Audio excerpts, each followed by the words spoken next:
right here, so.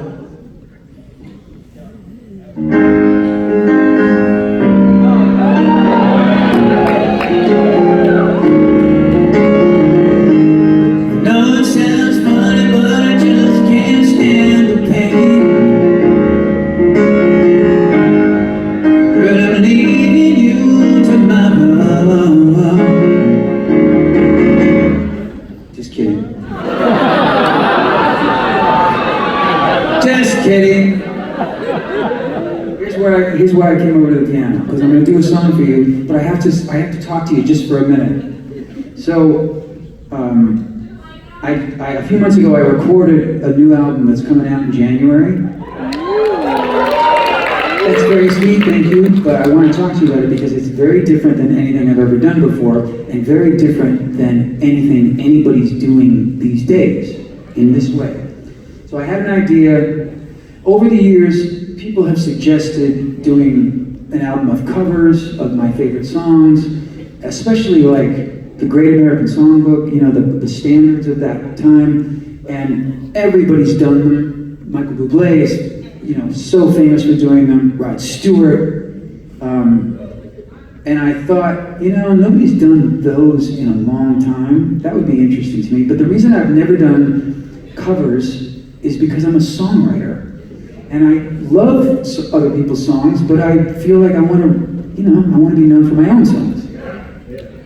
So then I thought, wait a minute, what if I did half and half? What if I recorded half an album that were my favorite standards of the Great American Songbook, and then I wrote half the album that sounded like they could have been that, because that would challenge me in a totally different way. So that's what I did. I wrote half an album of original songs, and I picked my favorite standards, and I went into the studio. You guys, check this out. I went into the studio and I recorded 13 songs in 2 afternoons. You know how I did that? We did it all live. Me and 24 incredible musicians, string players, horn players, incredible rhythm section. And just like Sinatra used to do, and just like Dean Martin used to do, I stood in the booth and I sang with everybody live. And we just did every song 2 or 3 times, and we looked around and went, what do you think? Take 2? Take 3? Because when you're dealing with musicians that are that great, it's easy. So we did the whole record in 2 days. And I'm so proud of it, and it's coming out in January. The album is called After Hours. And it's a pretty big production, so there's not much I can do in a setting like this, where it's just me. But the song that convinced me that I wanted to do something like this was this song. And this is a song that's been around forever. Everybody knows this song. And we all know it in a certain way. We know it as a swing, up-tempo, one of these songs. So cool. It's such a vibe. It's so fun. Everybody loves this song. Everybody sings along to it.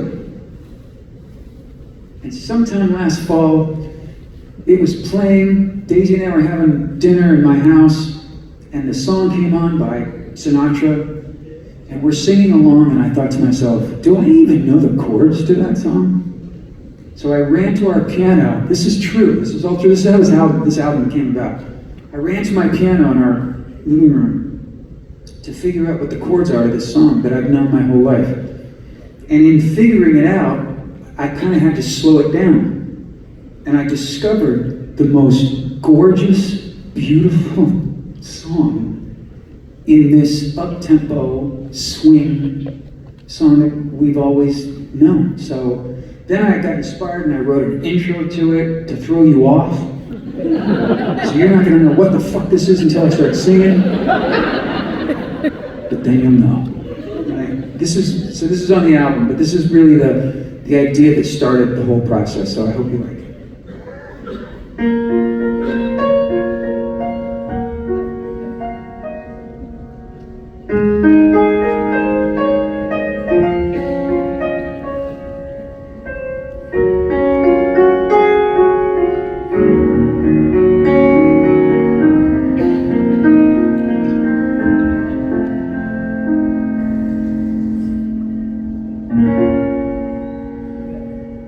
Fly me to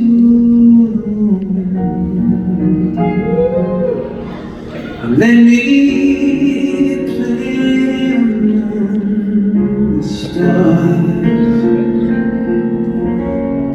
Let me see what spring is like on Jupiter and Mars.